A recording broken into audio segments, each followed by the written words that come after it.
In the ongoing devastating Israel-Palestine conflict, South Africa took the decisive action of filing a case at the International Court of Justice, accusing Israel of engaging in genocidal acts. The ICJ has issued a series of escalating orders, demanding that Israel cease any actions that could be classified as genocidal, facilitate the unhindered delivery of humanitarian aid, and permit investigations into alleged war crimes. Despite the binding nature of these rulings, ICJ lacks direct enforcement mechanisms and relies on voluntary compliance alone. Israel's persistent non-compliance highlights its disregard for the court's authority, complicating international efforts to address the humanitarian crisis in Gaza and undermining the credibility of international judicial institutions. However, there are various mechanisms that can be taken by the international community in case of continuous defiance by Israel. The first option is elevating the case to the United Nations Security Council. Article 94 of the UN Charter grants the Council authority to ensure enforcement of rulings issued by the ICJ. In instances of non-compliance, the affected party may refer the matter to the Council. This means that if Israel persists in its refusal to adhere to the measures, South Africa retains the option to elevate the matter to the Council. To do this, South Africa would need to provide evidence of Israel's failure to adhere to the directives and request the Council's intervention to enforce the judgment. Upon reviewing the situation, the Council may employ various measures to pressure Israel into compliance.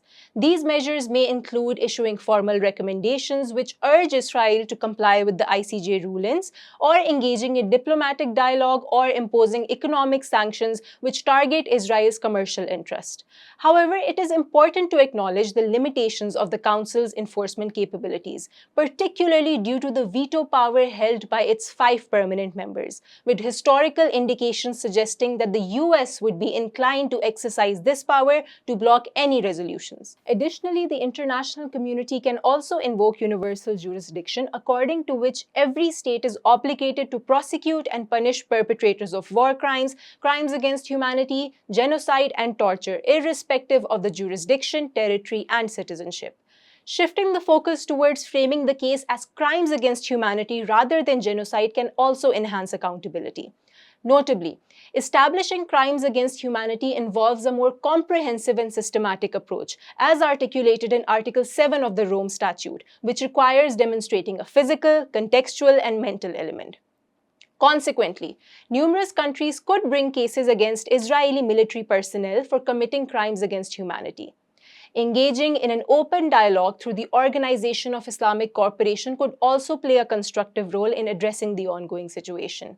The OIC, as a multilateral forum composed of predominantly Muslim majorities countries, provides a platform for member states to collectively address issues affecting the Islamic world, including the Israel-Palestine conflict. Through diplomatic channels within the OIC, member states could coordinate efforts to exert diplomatic pressure on Israel to comply with the ICJ rulings. This could involve joint statements or resolutions condemning Israel's non-compliance and calling for immediate cessation of military operations. Additionally, the OIC could facilitate mediation efforts by appointing a neutral mediator or envoy to engage in dialogue with the Israeli authorities.